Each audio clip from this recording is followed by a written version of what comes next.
Terima kasih Tuhan Yesus, sebab Engkau adalah Allah yang berkuasa atas hidup kami.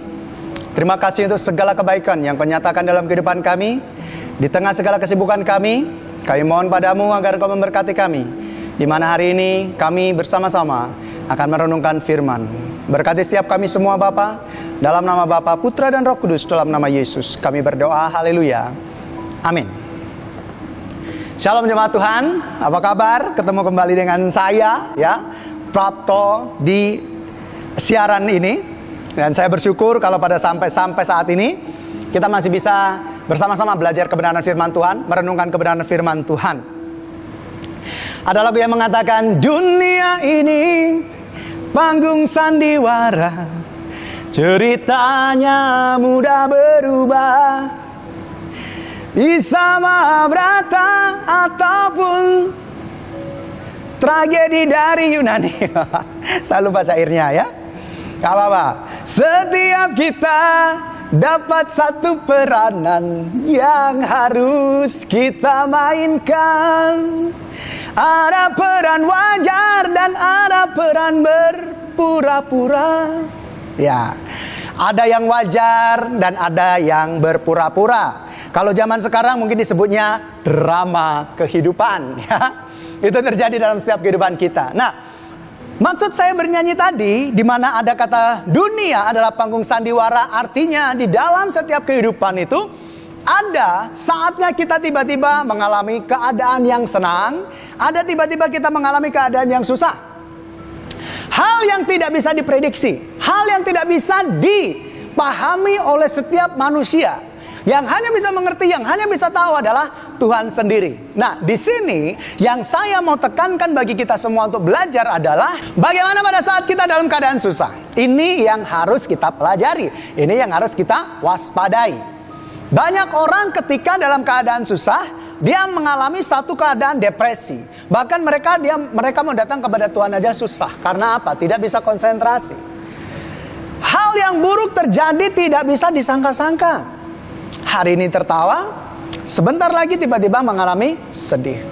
Hari ini bersukaria, beberapa jam kemudian ada berita dipanggil Tuhan. Tidak ada yang tahu. Segala sesuatu adalah rahasia Tuhan. Tetapi hari ini saya menyampaikan kepada kita semuanya bahwa ada hal yang bisa kita lewati, ada hal yang bisa kita lakukan untuk kita bisa melewati keadaan-keadaan susah dengan cara berdoa. Tetapi sebelum kita berdoa, ada hal yang harus kita lakukan, yaitu jadilah tenang. Seperti yang tertulis di dalam kebenaran firman Tuhan di dalam 1 Petrus 4 ayat yang ke-7.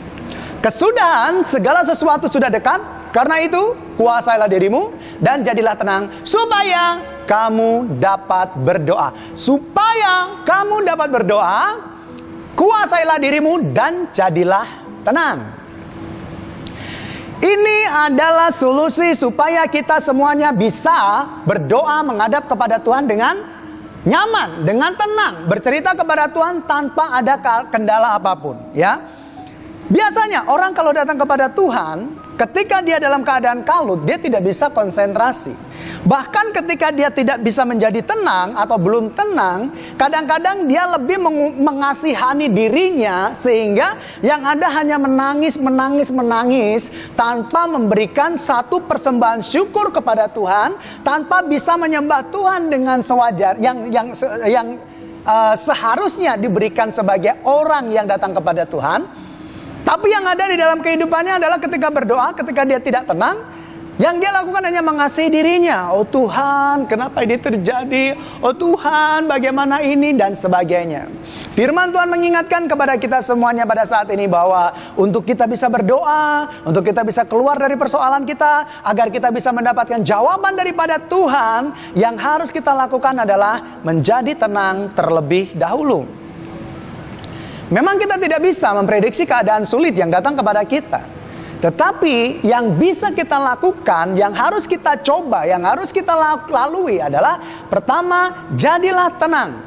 Jangan panik, jangan gerusa-gerusu, ya. Tetapi jadi tenang terlebih dahulu di hadapan Tuhan supaya engkau bisa berdoa. Karena ini sangat penting. Setiap orang yang tidak bisa menenangkan dirinya, ya, tidak bisa mengontrol dirinya, dia akan susah untuk mempercayai kedaulatan Tuhan, kebesaran Tuhan di dalam kehidupannya. Makanya Petrus menuliskan ini kepada jemaat pada waktu itu, kesudahan segala sesuatu sudah dekat, karena itu kuasailah dirimu. Setelah bisa menguasai diri, lalu yang harus dilakukan berikutnya adalah tenangkan diri. Menguasai diri, tenang di hadapan Tuhan, lalu berdoa. Bukan berdoa supaya kita menjadi tenang. Kita menguasai diri, kita tenang di hadapan Tuhan, berlutut di hadapan Tuhan, lalu kemudian kita berdoa, menyanjung Tuhan, menyembah Tuhan, mengucapkan syukur kepada Tuhan, lalu kemudian kita ceritakan persoalan kita kepada Tuhan.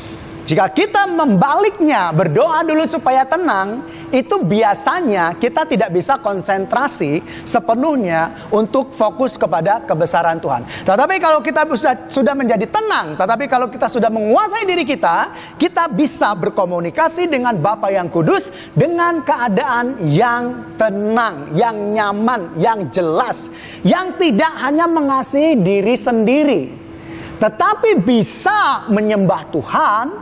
Ketika kita tenang bisa menyembah Tuhan, ketika kita menguasai diri kita bisa mengucap syukur kepada Tuhan dan berdoa kepada Tuhan dengan damai sejahtera. Ya, ini yang harus kita perhatikan. Jadilah tenang supaya kita bisa berdoa.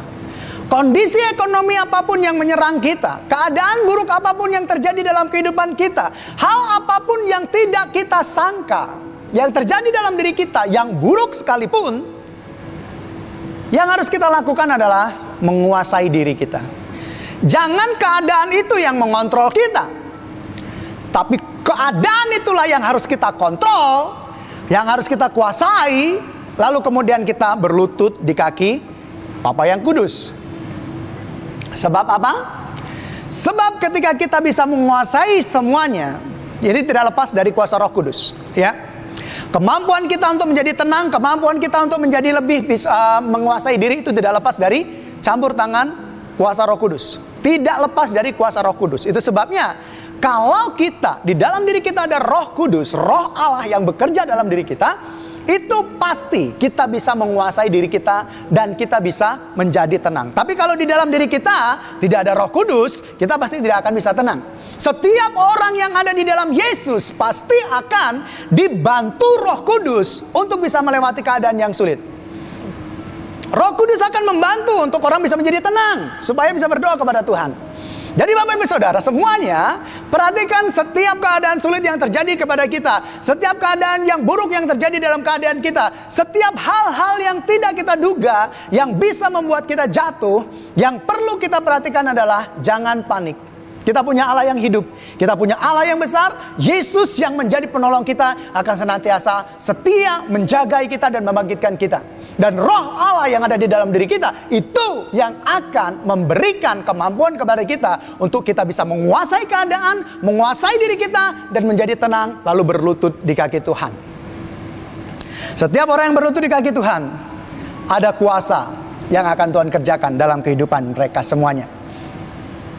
Jadi Bapak Ibu Saudara semuanya, dunia panggung sandiwara. Kita bisa menjalani keadaan susah, kita bisa menjalani keadaan senang. Kapan itu terjadi kita tidak tahu. Yang pasti kita harus siap, selalu mengandalkan Tuhan. Dan kalaupun yang buruk terjadi dalam kehidupan kita, ingat firman Tuhan. Kuasai diri, jadi tenang, lalu kemudian berdoalah di hadapan Tuhan. Segala sesuatu yang terjadi dalam kehidupan kita diketahui oleh Tuhan, dan Dia selalu siap memberikan pertolongan kepada kita. Jangan putus asa, jangan menyerah, jangan berkeluh kesah, ya. Jangan bersungut-sungut kepada Tuhan, tetapi kuasai segera diri kita menjadi tenang di hadapan Tuhan dan berdoa. Tuhan pasti akan memberikan pertolongan kepada kita. Semangat! Tuhan ada untuk kita semuanya. Mari kita berdoa. Terima kasih ya Tuhan untuk kebaikan-Mu. Engkau memberkati kami semuanya. Hamba berdoa di dalam nama Yesus. Engkau memberkati setiap jemaat-Mu Tuhan. Baik yang dalam hal usia indah, baik itu yang masih muda, yang masih remaja, anak-anak Tuhan. Kami mohonkan padamu agar Engkau menjaga semuanya. Kesehatan, masa depan, pekerjaan, dan semuanya Bapa. Engkau menjaga mereka semuanya. Dan saat ini, bila ada yang sedang dalam keadaan susah, yang saat ini sedang dalam keadaan sulit Tuhan, dalam kondisi yang tidak tenang Tuhan, hamba berdoa dalam nama Yesus. Engkau memberikan kuasa-Mu Tuhan, sehingga setiap hamba-hamba-Mu, anak-anak-Mu ini Tuhan, mereka dapat menguasai diri mereka, menjadi tenang dan berdoa di hadapan Tuhan. Dan ketika berlutut di hadapan Tuhan, Allah memberikan pertolongan bagi mereka semuanya. Terpujilah nama-Mu Bapa. Kami mohonkan padamu agar Roh Kudus senantiasa hadir, memberikan kekuatan kepada mereka semuanya. Diberkati di dalam nama Bapa, Putra, dan Roh Kudus, di dalam nama Yesus. Haleluya. Amin.